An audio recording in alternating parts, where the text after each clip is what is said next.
My wife spent more time on her phone than talking to me. One night, I asked, "Do you even love me anymore?" She rolled her eyes and said, "Not everything is about you." That's when I knew. A week later, someone else looked at me like I mattered. It started with a simple conversation, then a coffee, then a kiss. When my wife finally noticed something was off, it was too late.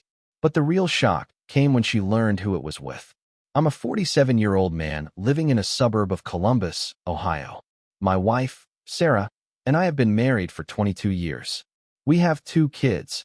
Our son, Jake, is 19 and away at college, and our daughter, Lily, is 16 and still at home. Sarah and I met in college. She was studying English literature, and I was majoring in business administration. We connected over our love for classic rock and hiking.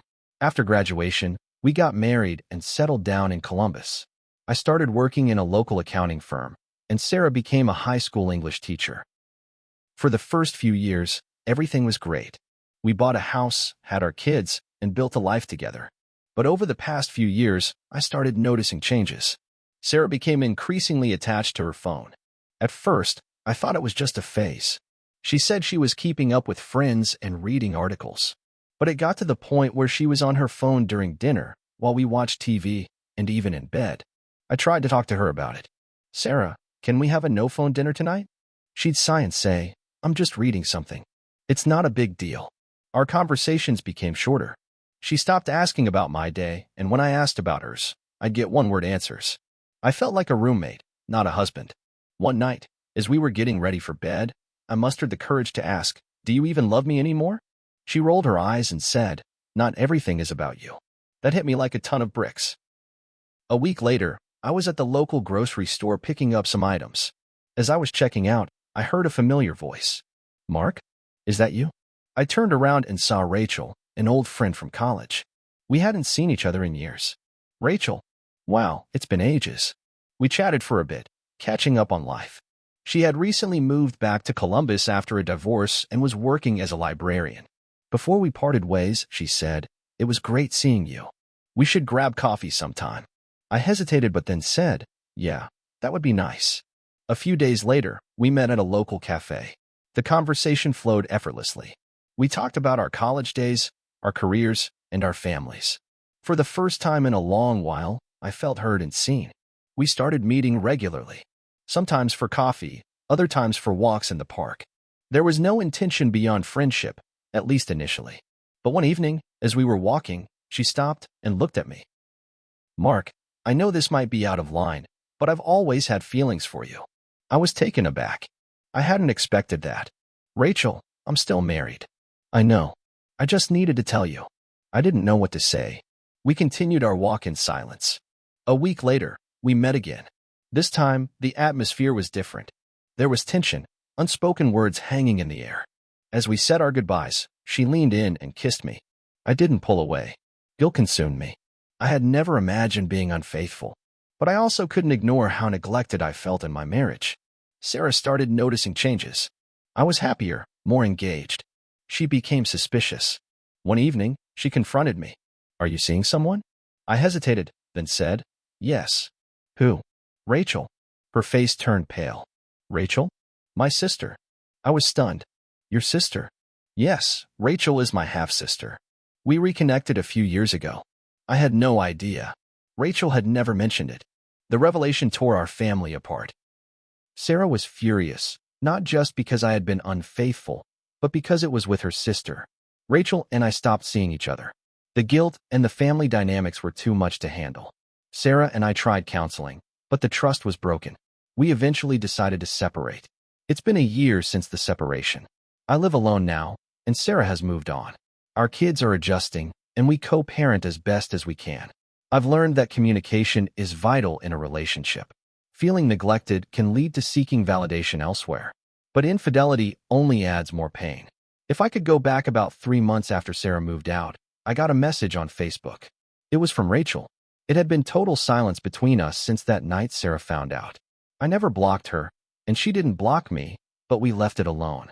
That night, after everything exploded, she left without saying a word. She never even responded to the texts I sent days later. Her message was short. "Can we talk?" I stared at it for a long time. I thought about ignoring it. I thought about what a mess everything became, how guilty I felt, how broken things were. But I was also curious. And if I'm being honest, I missed her. I wrote back, yeah. When and where? We met at the same little cafe where it all started. She looked tired, not just physically. Her smile was faint, like she wasn't sure if she had the right to smile. We sat. There was silence for a bit, then she just dropped it. I didn't tell you everything, she said. About what? I asked. Sarah. My stomach turned. Here we go again, I thought. She looked at me, her eyes glassy. The reason I reached out in the first place wasn't random. I moved back to Columbus because I was trying to reconnect with Sarah. I didn't know she still lived here until I ran into her at the grocery store last year. We had a short, awkward chat. That's when I found out about you. My heart started beating faster. So, you knew I was her husband when we first talked? She looked down. Yeah. I pushed back in my chair a bit, trying to process. Why wouldn't you tell me that? Because I didn't plan for any of this. I really didn't. At first I just wanted to get to know you, maybe understand the kind of person my sister married. But then I started liking you, and it got out of hand. I sat there, stunned. I wasn't sure if I was angry or just hurt all over again. She came into my life knowing exactly who I was. I had been vulnerable, lonely, and needing connection, and now it felt like she'd been wearing a mask the entire time.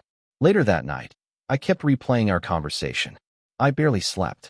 The next morning, something made me dig through the junk drawer. That's where Sarah had always kept her old phones. One of them was still there, dead, dusty. I charged it up out of some weird instinct. Maybe it was paranoia. Maybe it was something Rachel said. How she and Sarah had talked at the grocery store last year. It didn't sit right with me. When it turned on, there were old texts still saved. One thread caught my attention. It was with someone labeled R. The messages were a few months before our separation. I opened the thread. It was Rachel. They'd been talking before I ever ran into her. And the tone? It wasn't just about family. He's distant. He barely notices me anymore. You deserve better than that. You should come by more often. Maybe remind him what he's got. I couldn't believe what I was reading. It was like she planned it. Or at least, she knew what could happen. And she didn't stop it. Maybe Sarah didn't either. I felt sick. Out of nowhere, Sarah texted me. Can I stop by tomorrow? Need to pick up something from the attic. She hadn't been in the house since she moved out. The next day, she came over. I watched her move around the living room like a ghost in a familiar place. Then she turned to me and said, Rachel told me she saw you. I nodded. Did she tell you the whole truth? I asked. Her face changed. What truth? I handed her the old phone. Told her to read it herself. She sat down and scrolled through the messages, her mouth slowly falling open. I didn't know she said all this. I swear to God, Mark, I didn't know she was setting this up. She wasn't just setting it up, I said. She knew everything from the beginning. Sarah looked stunned. She didn't cry, but her face went pale. I thought you two just fell into something because of what we lost. I didn't know she came in with a plan. I stood there, not knowing what to say. We were both betrayed, but in different ways. 2 weeks later, I got a letter in the mail. No return address.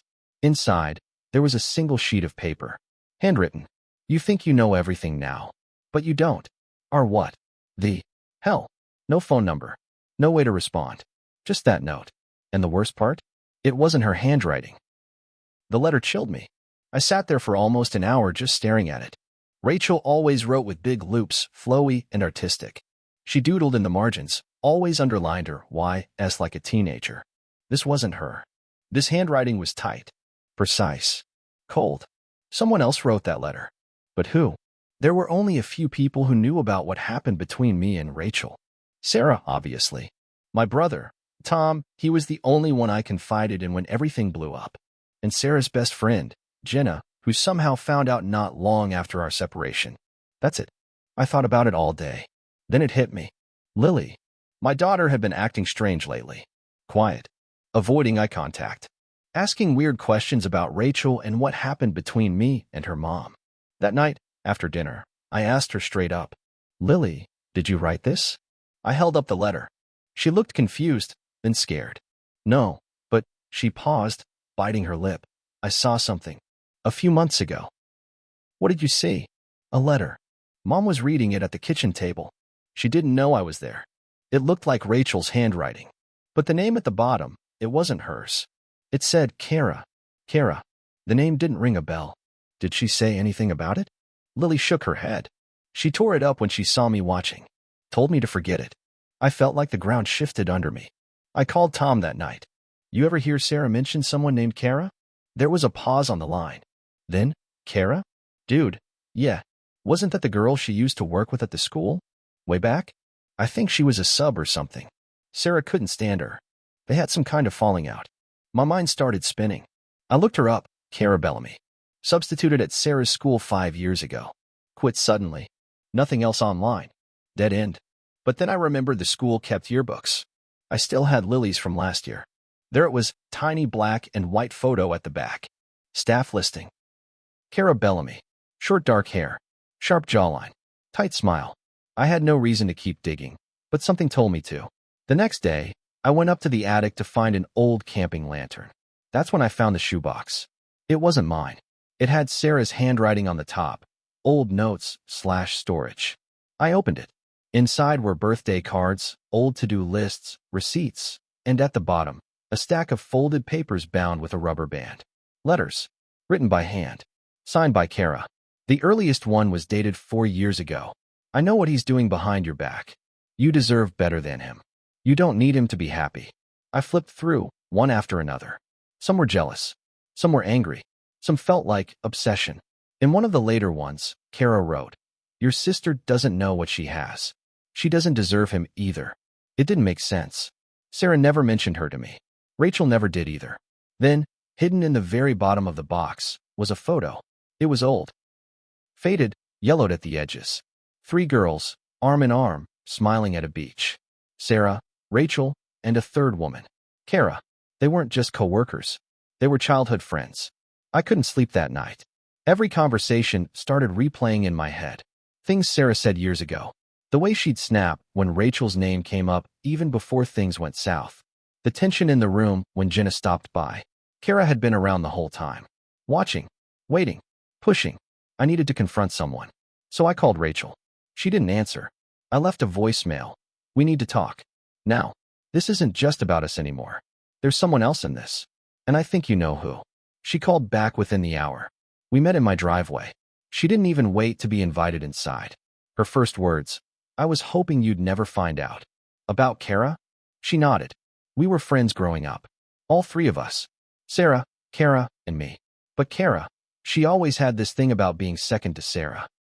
Whether it was school, guys, jobs, everything. And then, you came along. What about me? Kara was into you. Back in college. She met you first, at that coffee shop before Sarah ever walked in. But you never noticed her. You talked to Sarah. You asked Sarah out. Kara never let it go. I felt like my stomach was going to explode. So she sent you those letters? Rachel nodded. She started writing Sarah about 5 years ago. Then after my divorce, I reconnected with her, stupidly. That's when she started planting things in my head. Mark's unhappy. You're better for him than Sarah ever was. She wanted to hurt Sarah, and she used both of us to do it. I leaned against the car, lightheaded. So this was all part of her plan?